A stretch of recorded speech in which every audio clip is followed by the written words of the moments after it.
विधिमंडळ गटापेक्षा राजकीय पक्ष श्रेष्ठ, शिवसेना पक्ष आणि चिन्हावरील सुनावणी दरम्यान सुप्रीम कोर्टाचं महत्त्वाचं निरीक्षण, आज पुन्हा सुनावणी।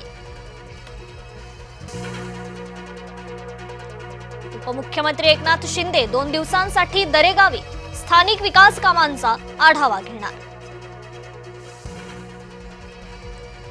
मनसे अध्यक्ष राज ठाकरे आजपासून 2 दिवसीय नाशिक दौऱ्यावर, खड्ड्यांच्या पार्श्वभूमीवर दौऱ्याला महत्त्व।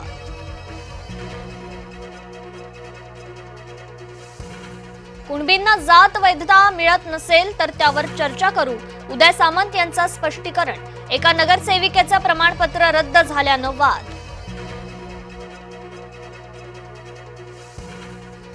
डीपी रस्ताच एका नामांकित विकासकानं चोरल्याचा आरोप, मुलुंडचे भाजपा आमदार मिहिर कोटेच्या पोलिसात तक्रार दाखल करणार। म्हाडाच्या मुंबई मंडळाच्या घरांची आज सोडत, 2640 घरांसाठी 75,000हून अधिक अर्ज। गोरेगावच्या पंतप्रधान आवास योजनेतील घरांना तुफान प्रतिसाद। जालन्यात एसपींच्या वार्षिक तपासणी दरम्यानच परतूरमध्ये तुफान घमासान, 2 गटात तुंबळ हाणामारी, गावठी कट्टा फिरवला। विक्रोळीत पहाटे 2 वाजता कौटुंबिक वादातून दुहेरी हत्याकांड, वडील आणि 14 वर्षीय मुलाचा मृत्यू, दोघे जखमी। डोक्यात दगड घालून कुत्र्याची हत्या, मुंबईच्या आगरीपाड्यातील घटना, कुत्र्याला मारल्यानं 2 गटात राडा। नाशिक जिल्ह्यातील घाटमाथ्यावर पुन्हा जोरदार पावसाचा इशारा, येलो अलर्ट जारी। गंगापूर धरणातील विसर्ग घटवला।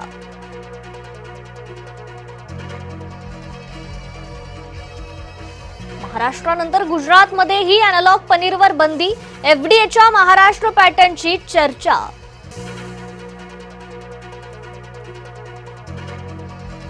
बीडमध्ये मयत विलास घुले हत्या प्रकरण तापलं, खासदार बजरंग सोनवणे यांच्या मुलाला अटक करण्याची मागणी, घुले कुटुंबियांचं आमरण उपोषण। त्र्यंबकेश्वरमध्ये ग्रामस्थांचा जीव धोक्यात घालून प्रवास, घोडमणी कामटपाडा पूल वाहून गेल्यानं नदीवर लाकूड टाकून ये-जा करण्याची वेळ।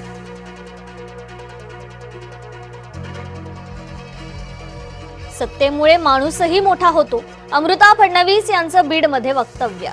आमदार सुरेश धसांवर कौतुकाचा वर्षाव। संसदेतील गोंधळात घटना दुरुस्तीची चाचपणी, कोंडी फोडण्यासाठी रिजिजूंची राहुल गांधींशी चर्चा, विरोधक शहांच्या राजीनाम्यावर ठाम। केंद्र सरकार 17 ऑगस्ट पासून संसदेचं विशेष अधिवेशन बोलवण्याच्या तयारीत। विशेष अधिवेशनात मतदारसंघ पुनर्रचना विधेयकासह महत्त्वाचे निर्णय घेतले जाण्याची शक्यता। महापौर बंगल्याच्या नूतनीकरणाची वादग्रस्त निविदा रद्द, विरोधकांच्या टीकेनंतर प्राणी संग्रहालय विभागाचा निर्णय। वाल्मिक कराडसह साथीदारांना बीड जेलमध्ये व्हीआयपी ट्रीटमेंट, धनंजय देशमुखांचा आरोप। आरोपींना बीडमधून दुसऱ्या जेलमध्ये हलवण्याची मुख्यमंत्र्यांकडे मागणी। द्विअर्थी रील, एसटी कर्मचाऱ्यांची नोकरी गेली, खाकी गणवेशाचा वापर करून रील करणं महागात। एसटी महामंडळाची प्रतिमा मलिन झाल्याचा ठपका।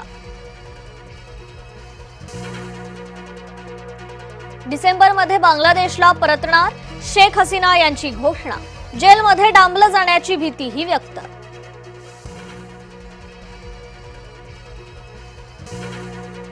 रत्नागिरीत महामार्गावर 7 फूट लांबीचा अजगर, दुचाकीस्वारांच्या प्रसंग अवधानामुळे संभाव्य अपघात टळला।